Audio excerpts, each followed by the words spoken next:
Olha, atenção para a próxima história do Cidade Alerta. Vem cá, essa é a Andréia, esse é o Natalino e esse é Flaviano.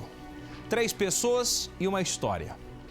A Andréia era casada com Flaviano, 2 filhos, vendia espetinhos. Como o negócio estava funcionando muito bem, ela resolveu contratar um ajudante, Celso Russomano. Vai vendo. Surge então na história Natalino. Natalino passa a mudar o comportamento durante o trabalho. O marido está em casa, cuidando dos filhos. A mulher dele, a Andréia, está vendendo espetinho, junto com o ajudante. E entre um espetinho e outro, Natalino sempre dava uma cantada na patroa. Patroa, a senhora, uma mulher tão bonita, está casada com aquele homem. A senhora falou que ele bate da senhora, não bate? Falou, bate. Bate muito? Ixi, todo dia de manhã ele me dá uma surra. Mas por que a senhora não larga dele, patroa? Ó, a senhora é tão bonita, o cara bate na senhora. Aquela conversa. Este homem convenceu a patroa a terminar o casamento. O casamento termina. Esse homem vai embora. E ela começa então a ter um relacionamento com o funcionário, com o Natalino. Natalino era diferente do marido, porque o marido batia nela todo dia de manhã, né? O Flaviano. Natalino não. Natalino batia de manhã e batia à tarde. Se estava ruim, ficou pior. Cansada de ser agredida por mais um homem, ela também resolve terminar o relacionamento. Passado alguns dias, quem aparece na casa da Andréia? O ex-marido, o Flaviano. Flaviano fala o seguinte: Andréia, estou com saudade dos meus filhos, eu posso ir aí para ver as crianças? Pode. Ele vai. Pouco tempo depois, quem aparece? Aqui, ó. O Natalino aparece e fala o seguinte: Andréia, você terminou comigo para voltar com seu ex-marido violento e agressivo. Uma briga acontece. Este acaba morrendo. Agora, uma reviravolta na história. Para a investigação, a possibilidade de Flaviano ter caído numa emboscada. Emboscada que pode ter sido armada por Andréia e Natalino. A reportagem te conta mais. Um silêncio suspeito. Andréia? Medo, omissão ou culpa? Ela, bem dizer, um cúmplice, né? Bem dizer, né? Afinal, existe ou não algo para esconder? Será que talvez haveria ali um triângulo amoroso? Ela tinha um, tinha o outro? Vários. Não era um nem dois, vários. O Natalino, então, tirou a vida do ex-marido, pai das filhas dela. Exato. O mistério que envolve o assassinato brutal de Flaviano Ferraz, de 42 anos, continua aqui na região de Sorocaba, no município de Iperó. E a repercussão, claro, só aumenta, principalmente entre vizinhos, os moradores aqui do bairro e também os telespectadores começaram a enviar várias perguntas para a gente. E por isso, Cidade Alerta voltou para repercutir, para saber um pouco mais sobre esse caso intrigante. A Andréia, ex-mulher de Flaviano, os dois ficaram sob o mesmo teto durante mais ou menos 14 anos. E ela chegou a namorar com esse Natalino, que seria o autor do crime. As perguntas são: será que haveria um triângulo amoroso? Será que Andréia é cúmplice desse crime ou não? Todas essas perguntas estão sendo feitas e é quase que uma unanimidade. Eu tô aqui com o Juninho. Juninho, você pode pegar o microfone, por favor?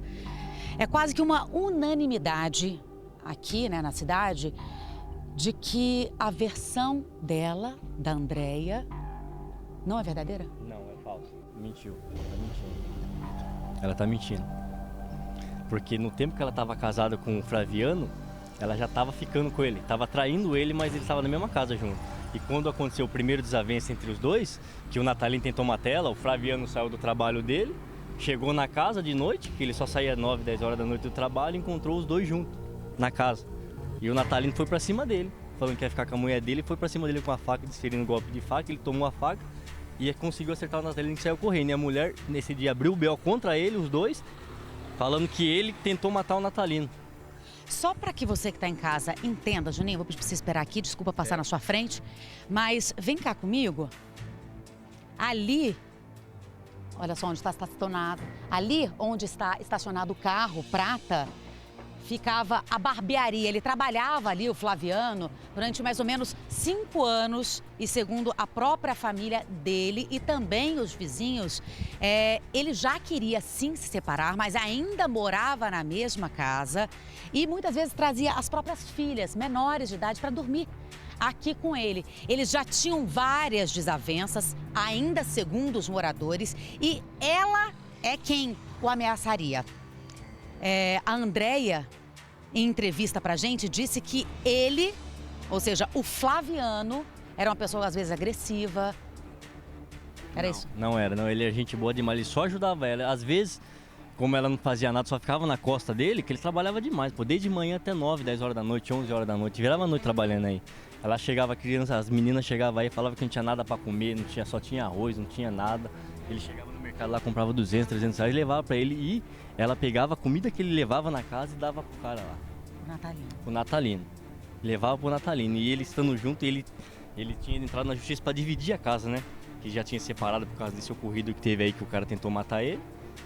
Mas a mulher já traía ele direto, traiu ele mais ou menos umas 10 vezes. Esse pessoal da rua aqui, já todo mundo já sabe o jeito dela. E ela não gostava dele, só aproveitava do dinheiro que ele tinha, que ele podia ajudar ela, né? Para os vizinhos, o crime foi planejado nos mínimos detalhes. Eles acreditam que Andréia não só sabia de tudo, mas ainda estaria dando cobertura para Natalino. Será que essa mulher seria mesmo capaz de arquitetar a execução do homem com quem viveu mais de 10 anos e teve 2 filhas? Daí ela colocava as crianças no meio, o quê? Pra ele ficar com dó, com pena, né? E que pai não vai ter dó das crianças pra ajudar? Ele gostava muito das Ele filhas? gosta, meu Deus do céu, a menina era um grude nele.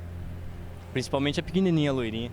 Desde o dia da execução, a Andréia não está mais saindo da casa da mãe dela, a dona Marina. E foi aqui onde tudo aconteceu. A dona Marina mora nesta casa aí, que está com a janela aberta, olha só.